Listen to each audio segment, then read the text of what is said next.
everyone, I'm going to show you how to see watch history on TikTok. So to start, we need to open TikTok app and go to your profile at the bottom right. Next, click the three lines at the top right or the one that's called hamburger menu. Click on that. Now at the bottom, go to settings and privacy. Now in here, what you need to do is to scroll down and look for activity center. Then click on that. Now in here under activity center, what you need to do is to click on watch history at the top.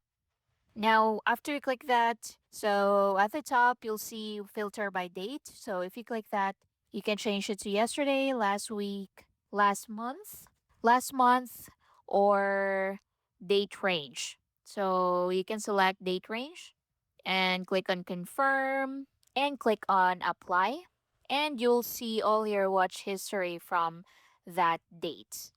So if you want to select one, just click the three dots and click on select.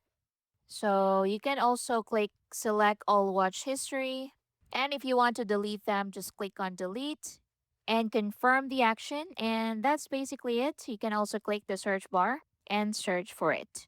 So again, just go to your profile and click the three lines at the top right. Go to settings and privacy, then scroll down to activity center, and then go to watch history. And that's basically it. Thank you for watching.